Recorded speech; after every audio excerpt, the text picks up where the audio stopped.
যুক্তরাষ্ট্রের ক্যালিফোর্নিয়ার স্যান ডিয়েগোতে ইসলামিক সেন্টারে ভয়াবহ সন্ত্রাসী হামলার পর সেখানে এক অভূতপূর্ব সম্প্রীতির দৃশ্য দেখা গেছে। শোক ও আতঙ্কের এই সময়ে মুসলিম সম্প্রদায়ের পাশে দাঁড়িয়েছেন খ্রিস্টান ধর্মাবলম্বীরা। স্থানীয় মুসলিমরা যাতে নির্বিঘ্নে এবং নির্ভয়ে মসজিদে নামাজ আদায় করতে পারেন তা নিশ্চিত করতে খ্রিস্টান সম্প্রদায়ের মানুষেরা মসজিদের দরজায় পাহারায় দাঁড়িয়েছেন। তাদের হাতে থাকা প্লেকার্ডগুলোতে লেখা ছিল সাহস ও ভালোবাসার বার্তা, যা ধর্মীয় বিদ্বেষের বিরুদ্ধে এক জোরালো মানবিক জবাব হিসেবে বিশ্বজুড়ে প্রশংসিত হচ্ছে। এক্সে শেয়ার করা একটি ভিডিওতে দেখা যায় বেশ কয়েকজন নারী পুরুষ মসজিদের প্রবেশ পথে দাঁড়িয়ে আছেন। তাদের হাতে থাকা প্লে কার্ডে লেখা we are better together, will keep watch while you pray, অর্থাৎ আমরা একই সঙ্গেই বেশ ভালো আছি, আপনারা যখন প্রার্থনা করবেন আমরা তখন পাহারা দেব।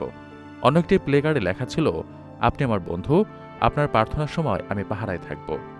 মুসলিমরা যখন মসজিদে প্রবেশ করছেন তখন বাইরে দাঁড়িয়ে থাকা এই মানুষেরা তাদের প্রতি সমর্থন ও বন্ধুত্বের বার্তা দিচ্ছেন।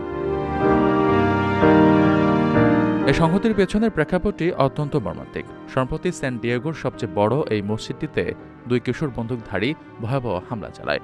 এই ঘটনায় মসজিদের এক নিরাপত্তা কর্মী সহ মোট 3 জন নিহত হন এবং পরে হামলাকারী 2 কিশোরও আত্মহত্যা করে।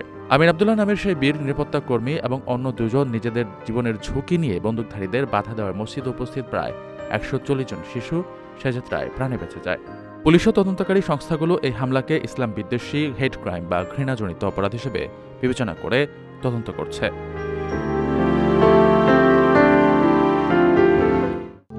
প্রবাসীদের জন্য নির্মাণ হচ্ছে দেশের প্রথম স্মার্ট সিটি, যেখানে থাকছে স্কুল, মসজিদ, হাসপাতাল, সুইমিং পুল, হেলিপ্যাড, পাঠাগার, জিম, সুপারমার্কেট, শিশু পার্ক সহ সকল নাগরিক সুবিধা। মাত্র 30 লাখ টাকা বিনিয়োগে মিলছে আকর্ষণীয় ফ্ল্যাট। প্লাটিনাম ইনভেস্টরদের জন্য ঢাকা বিমানবন্দরে ভিআইপি প্রোটোকল সুবিধা। বিস্তারিত জানতে যোগাযোগ করুন স্ক্রিনে দেয়া হোয়াটসঅ্যাপ অথবা ইমো নাম্বারে।